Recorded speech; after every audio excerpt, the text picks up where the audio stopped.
ଟଙ୍କାର ପାହାଡ଼ ଠିଆ ହୋଇଛି। କାହା ପାଇଁ ରେ ଆକାଶ?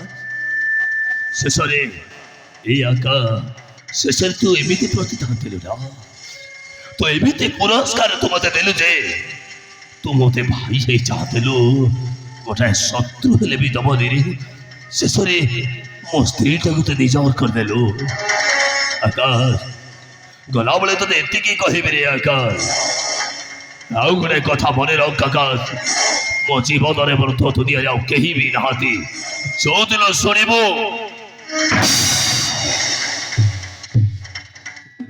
ଶୁଣିବୁ ଏ ବାବା ସିଂଟା ମରି ଯାଇଛି,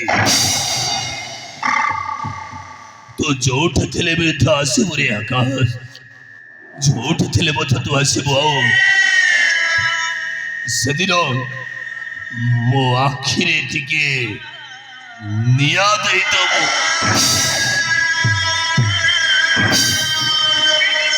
ମୋ ଆତ୍ମା ଶାନ୍ତି ହେଇଯିବ। ଯା ଯୋଉଠି ରହ, ଯେମିତି ରହ, ଭଲରେ ରହ। ଯାରେ ଆକାଶ, ତୋ ସ୍ତ୍ରୀକୁ ନେଇ ଏ ଘରୁ ତୁ ପଳେଇ ଯା।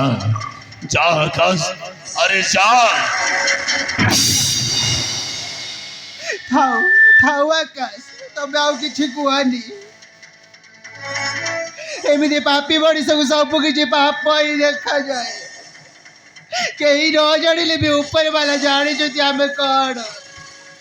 ତମ ଭାଇ ଗୋଟେ ମଣିଷ ନୁହନ୍ତି ରେ, ସିଏ ଗୋଟେ ପଥରର ଯେତେ ମୁଣ୍ଡ ପିଟିଲେ ବି ପଥରର କିଛି ହୁଏନି, ବରଂ ନିଜ ମୁଣ୍ଡ ପାଟି ରକ୍ତାକ୍ତ ହେଇଯାଏ। ଠିକ ସେମିତି ତମ ଭାଇ ଗୋଟେ ଅପାଠୁଆ ମୂର୍ଖ, ସେଥିପାଇଁ ତ ଆମେ ଯେତେ କହିଲେ ବି ଆମ କଥା ଶୁଣୁନାହାନ୍ତି।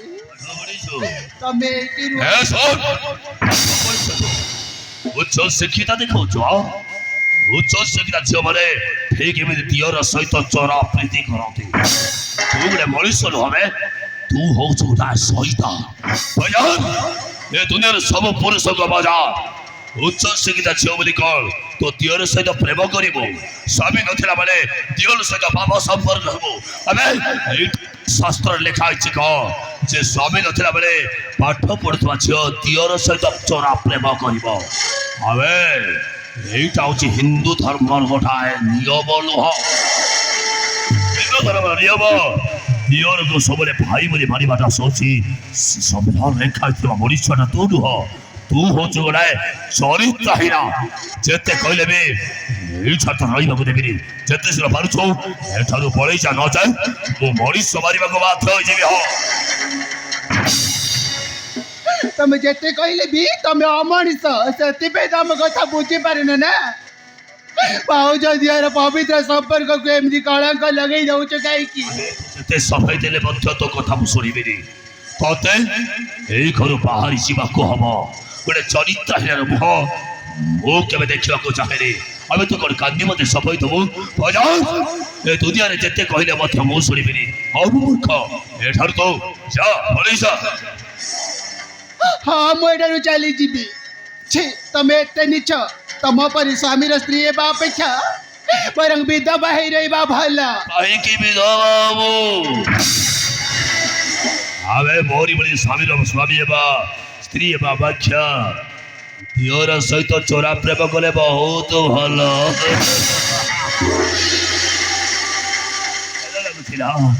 କେମିତି ଲାଜ ଲାଗିବନି କହ? ତୁ ହଉଛୁ ଗୋଟେ ନାରୀ ଜାତି ପାଇଁ କଳଙ୍କ। ମୋ ଭଳି ସ୍ୱାମୀ ତୋ ପାଖରେ ବଞ୍ଚି ରହିବା ଭୁଲ। ତେଣୁ ସିନା ଦିଅର ସହିତ ଚୋରା ପ୍ରେମ କରୁଛୁ।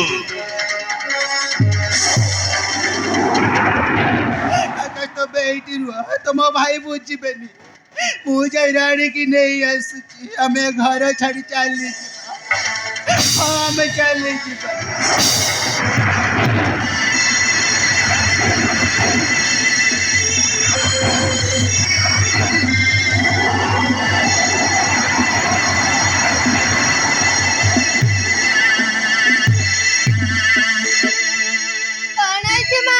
କୁଆଡେ ଯିବା କଥା କହୁଛ? ଆମେ ଆଉ ଏ ଘରେ ରହିବାନି ଲୋ। ଏ ଘର ଛାଡ଼ି ଆମେ ଚାଲିଯିବା। କାହିଁକି ମା, କାହିଁକି ଏ ଘର ଛାଡି ଚାଲିଯିବା? କାହିଁକି ନା ତୋ ବାପା ଆଉ ଆମକୁ ଏ ଘରେ ରଖିଦଉନି ଲୋ ସେଥିପାଇଁ ଆମେ ଏ ଘର ଛାଡ଼ି ଆମେ ଚାଲିଯିବା ହଁ ଆମେ ବହୁତ ଦୂରକୁ ଚାଲିଯିବା ଲୋ ମା ବାପା ମାକୁ ଯିବା ପାଇଁ କାଇଁ କହୁଛ ତୋ ଛୋଟ ଛୁଆ ଏଥିରେ ମୁଣ୍ଡ ପୁରେଇବା ତୋର ଆବଶ୍ୟକ ନାହିଁ ତୋ ମା ଯିବା ପାଇଁ ଚାହୁଁଛି ତୋର ତୋ ମାକୁ ଯିବାକୁ ଦେ ଆମେ ଏଠାରୁ ଚାଲିଯିବା ହଁ ଲୋ ମା ତୁ ମୋ ପାଖରେ ରହିବୁ ଚାଲ ଚାଲ ଆମେ ଏଠାରୁ ଚାଲିଯିବା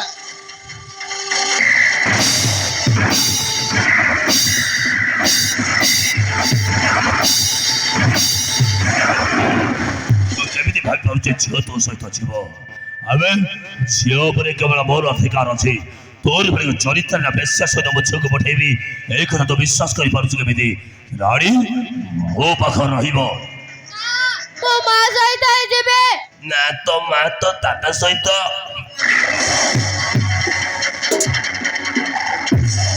ଶୁଣ ଜଣେ ରାଣୀର ତୁ ମଙ୍ଗଳ ଚିନ୍ତା କରୁଥାଉ ତେଣୁ ଯେତେ ଶୀଘ୍ର ପାରୁଛୁ ଏ ଜାଗା ଛାଡ଼ି ପଳେଇଛ ନଚେତ तो आखि सामना रानी लौटौन के भी शेष कर दे भैया अबे जाओ